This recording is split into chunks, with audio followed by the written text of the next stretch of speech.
ಅಂತವನೊಬ್ಬನ ಮಾತು ಕೇಳಿ ಇವರು ಇಷ್ಟು ದೊಡ್ಡ ತಂಡ ಹೋಗಿ 13 ಕಡೆ ಆಗುವುದು, SIT ರಚನೆ ಮಾಡುವಂತ ಉದ್ದೇಶ ಧರ್ಮಾಧಿಕಾರಿಗಳನ್ನ ಟಾರ್ಗೆಟ್. ಈ ದೇಶದ್ರೋಹಿ ಪಾಕಿಸ್ತಾನ ಏಜೆಂಟರ ಒಂದು ತಂಡ ಏನಿದೆ, ಈ ರೀತಿ ಕಳ್ಳರು ಯೂಟ್ಯೂಬ್ ಮಾಡ್ಕೊಂಡು ಇದೊಂದು ಉದ್ಯೋಗ ಮಾಡ್ಕೊಂಡ್ಬಿಟ್ಟಿದೆ. ಯೂಟ್ಯೂಬ್ ಏನದ ನಮಗೆ ಎಲ್ಲಿ ಹಣ ಬರ್ತದೆ? ಹಿಂದುತ್ವ ಅಂದ್ರೆ, ಕುಂಕುಮ ಅಂದ್ರೆ ಒಂದು ರೀತಿ ಅಲರ್ಜಿ ಇರುವಂತ ಇಂಥ ಒಂದು ತಂಡ ಇದೆ. ಒಂದಿಷ್ಟು ದಿನಗಳಿಂದ ಧರ್ಮಸ್ಥಳ ಎಂಬುವ ವಿಚಾರ ಸಾಕಷ್ಟು ಸದ್ದು ಮಾಡ್ತಾನೆ ಇದೆ. ಒಂದು ವ್ಯಕ್ತಿ, ಅನಾಮಿಕ ವ್ಯಕ್ತಿ ಬರ್ತಾರೆ, ಶವಗಳನ್ನ ಊತಿಟ್ಟಿದ್ದೇನೆ ಅಂತ ಹೇಳ್ತಾರೆ. 13 ಪಾಯಿಂಟ್ ಗಳನ್ನ ಕೂಡ ತೋರಿಸ್ತಾರೆ. ಆ 13 ಪಾಯಿಂಟ್ ಗಳ ಉತ್ಖನನ ಕೂಡ ಆಗುತ್ತೆ. ಈ ಎಲ್ಲ ವಿಚಾರ ಮಾತನಾಡೋದಕ್ಕೆ ನಮ್ ಜೊತೆ ಹಿರಿಯ ಶಾಸಕರಾದಂತ ಯತ್ನಾಳ್ ಅವರು ಇದ್ದಾರೆ. ಅವರೊಟ್ಟಿಗೆ ಮಾತಾಡಿಸ್ತಾ ಹೋಗೋಣ. ಸರ್ ನಮಸ್ತೆ ಸರ್. ಈಗಾಗಲೇ ಅನಾಮಿಕ ಒಂದು ವ್ಯಕ್ತಿ ಬರ್ತಾನೆ, 13 ಸ್ಥಳಗಳನ್ನ ತೋರಿಸ್ತಾನೆ. 13 ಸ್ಥಳಗಳಲ್ಲೂ ಕೂಡ ಉತ್ಖನನ ಮಾಡಲಾಗುತ್ತೆ. ಎಲ್ಲೂ ಕೂಡ ಒಂದು ಪ್ರಾಪರ್ ಎವಿಡೆನ್ಸ್ ಕೂಡ ಸಿಗೋದಿಲ್ಲ. ಇದ್ರ ಬಗ್ಗೆ ನೀವ್ ಏನ್ ಹೇಳೋದಕ್ಕೆ ಇಷ್ಟಪಡ್ತೀರಾ? ನೋಡಿ, SIT ಅವ್ರದ್ದೇ ನನಗೆ ಭಾಳ ಆಶ್ಚರ್ಯ ಅನಿಸಿದೆ. ಒಬ್ಬ ಯಾವನೋ ಅನಾಮಿಕ ಬರ್ತಾನೆ, ಅವನದು ಏನು, ಅವನ ಮೂಲ ಉದ್ಯೋಗ ಏನು? ಒಬ್ಬ ಗ್ರಾಮ ಪಂಚಾಯತಿಯಲ್ಲಿ ಕೆಲಸ ಮಾಡ್ತಿದ್ದ ಅಂತ ಹೇಳ್ತಾರೆ. ಅಲ್ಲಿಯೂ ಅವನ ಬಗ್ಗೆ ಸಾಕಷ್ಟು ಆರೋಪಗಳಿವೆ. ಅಂಥವನೊಬ್ಬನ ಮಾತು ಕೇಳಿ ಇವರು ಇಷ್ಟು ದೊಡ್ಡ ತಂಡ ಹೋಗಿ 13 ಕಡೆ ಆಗೋದು ಅಂದರೆ, ಇದ್ರ ಹಿಂದೆ ಉದ್ದೇಶ ಏನಿತ್ತು ಸರ್ಕಾರದಂದರೆ, SIT ರಚನೆ ಮಾಡುವಂಥ ಉದ್ದೇಶ ಧರ್ಮಾಧಿಕಾರಿಗಳನ್ನ ಟಾರ್ಗೆಟ್ ಮಾಡೋದು. ಮಂಜುನಾಥೇಶ್ವರನ ದೇವಸ್ಥಾನ ಪವಿತ್ರ ಆಗಿದೆ, ಇಲ್ಲಿ ಅಷ್ಟೆಲ್ಲ ಅತ್ಯಾಚಾರ ಆಗಿದೆ ಅನ್ನೋಂಥದ್ದು ಇಡೀ ಜಗತ್ತಿಗೆ ತೋರಿಸ್ಕೊಡುವಂಥ ಈ ದೇಶದ್ರೋಹಿ ಪಾಕಿಸ್ತಾನ ಏಜೆಂಟರ ಒಂದು ತಂಡ ಏನಿದೆ, ಅದರ ಒಂದು ಕರಿಚಾಯಿ ಇವತ್ತು ಧರ್ಮಸ್ಥಳ ಮೇಲೆ ಬಿದ್ದಿತ್ತು. ಸುದೈವದಿಂದ ಎಲ್ಲಿಯೂ ಒಂದು ಎಲ್ಲೆಲ್ಲಿ ಇವತ್ತು ತೆಗೆದಿದ್ದಾರೆ ಅಲ್ಲಿ ಒಂದು ಕಡೆನೂ ಸಹ ಯಾವುದೇ ಕುರುಹುಗಳು ಸಿಕ್ಕಿಲ್ಲ. ಒಂದು ಕಡೆ ಸಿಕ್ಕರೆ ಅದು ಪುರುಷಂದಿದೆ, ಮತ್ತು 13 ಕಡೆ ಏನೂ ಸಿಕ್ಕಿಲ್ಲ ಅಂದಮೇಲೆ ನಾ ಇಷ್ಟೇ ಹೇಳೋದು, ಇದನ್ನು ಕಠಿಣವಾಗಿ ಕ್ರಮ ತಗೋಬೇಕು ಅವ್ರ ಮೇಲೆ. ಅವ್ರನ್ನ ತಗೋದೇ ಇದ್ದರೆ ಈ ರೀತಿ ಕಳ್ಳರು ಇಂಥ ಯೂಟ್ಯೂಬ್ ಮಾಡಿಕೊಂಡು ಇದೊಂದು ಉದ್ಯೋಗ ಮಾಡ್ಕೊಂಡ್ಬಿಟ್ಟಿದ್ದಾರೆ. ಯೂಟ್ಯೂಬ್ ಏನು ಅದಾನ ಅವನಿಗೆ ಎಲ್ಲಿಂದ ಹಣ ಬಂತು, ಇಷ್ಟೆಲ್ಲ ಅವನ ಅಕೌಂಟಿಗೆ ಬಂದಿದೆ ಅಂತ ಹೇಳ್ತಾರೆ. ಅದನ್ನು ತನಿಖೆ ಆಗಬೇಕು ಸರ್. ಈಗಾಗಲೇ ಧರ್ಮಸ್ಥಳ ಅನ್ನೋ ಒಂದು ವಿಚಾರ ಬರ್ತಿದ್ದಂಗೆ ನೇರವಾಗಿ ಧರ್ಮಸ್ಥಳ ದೇವಸ್ಥಾನಕ್ಕೆ ಟಾರ್ಗೆಟ್ ಮಾಡುವಂತದ್ದಾಗಿರ್ಬೋದು, ಈ ರೀತಿಯಾಗಿ ಸಾಕಷ್ಟು ಬಾರಿ ಆಗ್ತಾನೆ ಇದೆ. ಇದೆಲ್ಲ ಯಾರು ಮಾಡ್ತಿದ್ದಾರೆ?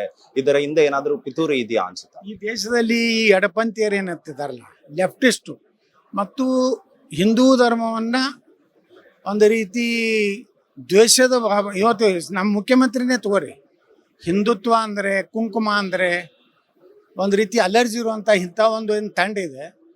ಇಂಥದ್ದು ಇದೊಂದು ಸರ್ಕಾರ ಬಂದ ಮೇಲೆ ಎಲ್ಲಿ ಸಾಧ್ಯದ ಹಿಂದೂ ದೇವಸ್ಥಾನಗಳ ಮೇಲೆ, ಹಿಂದೂಗಳ ಮೇಲೆ ಇವತ್ತು ಕೊಲೆ ಅತ್ಯಾಚಾರ ಎಷ್ಟು ನಡೀತಾವೆ ರಾಜ್ಯದಲ್ಲಿ, ಯಾರು ಹೇಳೋರೆಲ್ಲ ಕೇಳೋರಲ್ಲ. ಆ ರೀತಿ ಮನಸ್ಥಿತಿ ಇರುವಂಥ ಒಂದು ಗುಂಪು ಏನಿದೆ, ಇದಕ್ಕೆಲ್ಲ ಕಾರಣ ಸರ್. ಎಲ್ಲ ಒಂದ್ ಕಡೆ ಅಲ್ಲಿ ಯೂಟ್ಯೂಬರ್ಗಳ ಮೇಲೆ ಹಲ್ಲೆ ಆಗುತ್ತೆ. ಆಗ SDPI ಆಗಿರ್ಬೋದು, ಬೇರೆ ಬೇರೆ ಸಂಘ ಸಂಸ್ಥೆಗಳು ಅವರಿಗೆ ಯಾಕೆ ಹಲ್ಲೆ ಆಯಿತು? ಅವರು ಒಂದು ಧರ್ಮವನ್ನು, ಒಬ್ಬ ಧರ್ಮಾಧಿಕಾರಿಗಳನ್ನು ಇವತ್ತು ಟಾರ್ಗೆಟ್ ಮಾಡಿದ್ರಿಂದ ಭಕ್ತರಲ್ಲಿ ಈಗ ಭಯೋತ್ಪಾದಕರು ಹೊಡೆದಾಗ ಇವರು ಯಾರು ಈ ನನ್ನ ಮಕ್ಕಳು SDPI ಆದರೂ ಒಂದೇ ಸ್ಟೇಟ್ಮೆಂಟ್ ಕೊಡ್ತಾರಾ? ಇವತ್ತು ಹಿಂದೂಗಳ ಕೊಲೆ ನಿನ್ನೆ ಕೊಪ್ಪಳದಲ್ಲೇ ಆಯಿತು.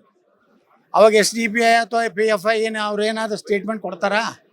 ಇದು ಖಂಡಿಸ್ತಾರ? ಒಬ್ಬ ಮುಸ್ಲಿಂ ಸಂಘಟನೆಯವ್ರು ಖಂಡಿಸಿದ್ರೆ ಅದನ್ನು. ಈಗ ಇದನ್ನೇ ಯಾಕೆ ಅವ್ರಿಗೆ ಟಾರ್ಗೆಟ್? ಈ ಧರ್ಮಸ್ಥಳದಲ್ಲಿ ಅವ್ರದ್ದೇನು ಕೆಲಸ? ಅದಕ್ಕೆ ಭಕ್ತರಿಗೆ ಕೋಪ ಬಂದಿದೆ, ಅವರು ಅಟ್ಯಾಕ್ ಮಾಡ್ಯಾರ. ಸಹಜವಾಗಿ ಅಟ್ಯಾಕ್ ಮಾಡೇ ಮಾಡ್ತಾರೆ. ಯಾವುದೇ ರಕ್ತ ಕುದೀತದೆ. ಒಬ್ಬ ಹಿಂದೂ ಆಗಿ ಸುಮ್ಮನೆ ಅಪಾದನೆ ಮಾಡಿದಾಗ 4 ಗುದ್ದ್ಯಾರ, ಚಲೋ ಮಾಡ್ಯಾರ, ಒಳ್ಳೇದೇ ಮಾಡ್ಯಾರ. ಸರ್, SIT ತನಿಖೆ ಬಗ್ಗೆ ಏನು ಹೇಳ್ತೀರಾ ಸರ್? ಯಾವಾಗ ವರದಿ ಕೊಡಬೇಕು ಅನ್ಸುತ್ತೆ? SIT ನನಗೆ ಅನಿಸ್ತದೆ ಈ ತಕ್ಷಣ ವರದಿ ಕೊಟ್ಟರು ಕ್ಲೋಸ್ ಮಾಡ್ಬೇಕು. ಅದನ್ನು ಕ್ಲೋಸ್ ಮಾಡಿ ಅವ್ರು ಎಲ್ಲರೂ ಏನೇನು ಹೇಳಿದಾರಲ್ಲ, ಮುಸುಕದಾರಿ ಹಿಡಿದು ಅವ್ರ ಹಿಂದಿರುವಂಥ ಏನು ಆ ಒಂದು ಇಡೀ ಎಪಿಸೋಡ್ ಕಾರಣ ಅದಾರ, ಅವ್ರು ಎಲ್ಲರ ಮೇಲೂ ಕಠಿಣ ಕ್ರಮ ಆಗಬೇಕು, ಶಿಕ್ಷೆ ಆಗ್ಬೇಕು ಅವ್ರಿಗೆ. ಇನ್ನೊಮ್ಮೆ ಯಾರೂ ಇಂಥದ್ದು ಒಂದು ಯೂಟ್ಯೂಬಕ್ಕೆ ಚಾನಲ್ ಮಾಡಿಕೊಂಡು ಜನರನ್ನ ತಪ್ಪು ಹಾದಿಗೆ ಎಳೆಯುವಂಥ ಕೆಲಸ. ಯಾಕಂದ್ರೆ ಸಾಕಷ್ಟು ಮೀಡಿಯಾಗಳು ಅದಾವೆ ನಮ್ಮ ದೇಶದಲ್ಲಿ. ಈ ಯೂಟ್ಯೂಬರ್ಗಳು ಕೆಲವೊಂದು ಮಂದಿ ಇದೊಂದು ಉದ್ಯೋಗ ಮಾಡ್ಕೊಂಡಿದ್ದಾರಲ್ಲ, ಇವೆಲ್ಲ ಇಂಥ ಯೂಟ್ಯೂಬರ್ಗಳ ಮೇಲೂ ಬ್ಯಾನ್ ಆಗಬೇಕು. ಇಲ್ಲಾಂದರೆ ಇದೊಂದು ಎಲ್ಲ ಏನು ಮಾಡ್ತಾರೆ, ತಮ್ಮದೇ ಒಂದು ಯೂಟ್ಯೂಬ್ ಮಾಡ್ಕೋದು, ಏನು ಬೇಕಾದ ಬೊಗಳೋದು, ಹಿಂಗಾಗ್ಬಿಟ್ಟಿದೆ ಸರ್. ಈಗಾಗಲೇ ಅನಾಮಿಕ ವ್ಯಕ್ತಿ ಬಂದಿದ್ದಾನೆ, 13 ಕಡೆ ತೋರಿಸಿದ್ದಾನೆ, ಎಲ್ಲೂ ಕೂಡ ಸಿಕ್ಕಿಲ್ಲ. ಇನ್ನು ಮುಂದೆ ಏನಾದ್ರು ಅವ್ನು ಬೇರೆ ಪಾಯಿಂಟ್ಗಳು ತೋರಿಸಿ ಅಲ್ಲೂ ಸಿಗದೆ ಹೋದ್ರೆ ಅನಾಮಿಕನ ಮೇಲೆ ಏನಾದ್ರು ಆಕ್ಷನ್ ತಗೋಬೇಕು ಸರ್ಕಾರ ಅಂತೀರಾ? ಏನು ಇನ್ನೂ ಬೇರೆ ಪಾಯಿಂಟ್ SIT ಅವ್ರು ನೋಡ್ತಾರೆ ಅಂದ್ರೆ SIT ಅವ್ರ ಮ್ಯಾಗ ನಾವು ಕ್ರಮ ತಗೋಬೇಕು. ಕೆಲಸ ಇಲ್ಲ ಅಂದ್ರೆ SIT ಅವ್ರಿಗೆ ಸುಮ್ಮನೆ ಕೆಲಸ ಇಲ್ಲಾರ್ದೆ ಹೋಗಿ ಹೇಳ್ದಲ್ಲಿ ಆಟತಾರ ಹುಚ್ಚರ ಏನೂರು. ಯಾರು ಹಿಂಗೆ ಹೇಳಿದ್ರೆ ಹೋಗಿ ಹೆಟ್ತಾರ? ಹಾಂ, ಸಾಕಷ್ಟು ದರ್ಗಾದಾಗೂ ಮುಚ್ಚಾರ, ಅವ್ರನ್ನೆಲ್ಲ ಹಡ್ಡಿಲ್ಲತ್ತೇಳಿ ನಾಳೆ SIT ಹಡ್ತಾರೇನು? ಕೆಲಸ ಇಲ್ಲೇನೋ ಅವ್ರಿಗೆ? ಅವ್ರ ಮ್ಯಾಗೆ ಆ್ಯಕ್ಷನ್ ತೊಗೋಬೇಕು, ಆ ಅಧಿಕಾರಿಗಳ ಮ್ಯಾಗೆ. ನೀವು ನಿಮ್ಮ ತಲೆಯಾಗೂ ಈ ಒಂದು ನಕ್ಸಲೈಟ್ ಬುದ್ಧಿ ಏನಾರು ಬಂದೈತೆ ಅದನ್ನ ಚೆಕ್ ಮಾಡ್ಬೇಕಾಗ್ತದೆ ಅಲ್ಲಿಂದ SIT ಅವ್ರದ್ದು. ಸರ್, ಕೊನೆ ಪ್ರಶ್ನೆ ಸರ್, 17ನೇ ತಾರೀಕು ಬಿಜೆಪಿಯ ಒಂದು ನಿಯೋಗ ಕೂಡ ಧರ್ಮಸ್ಥಳಕ್ಕೆ ಹೋಗಿ ಭೇಟಿ ನೀಡ್ತಿದ್ದಾರೆ, ಇದ್ರ ಬಗ್ಗೆ ಹೋಗ್ಲಿ, ಎಲ್ಲ ಇಡೀ ಹಿಂದೂಗಳೇ ಹೋಗ್ತಾರೆ, ಬರೀ BJP ಹೋಗ್ಬೇಕಂತ ಏನಿದೆ? ಯಾವ ಹಿಂದೂ ಅವದಾನು ಹೋಗಿ ಹೋಗ್ತಾನೆ. ಎಸ್, ಇದಾಗಿತ್ತು ಹಿರಿಯ ಶಾಸಕರಾದಂತ ಯತ್ನಾಳ್ ಅವರ ಮಾತುಗಳು. ಕ್ಯಾಮ್ರಾ ಪರ್ಸನ್ ಗಂಗಾಧರ್ ಜೊತೆ ಓಂ ವಿವೇಕ್, ಆದಿತ್ಯ ಕಾರ್ಲೇಕರ್, ಅಶ್ವವೇಗ ನ್ಯೂಸ್, ಬೆಂಗಳೂರು.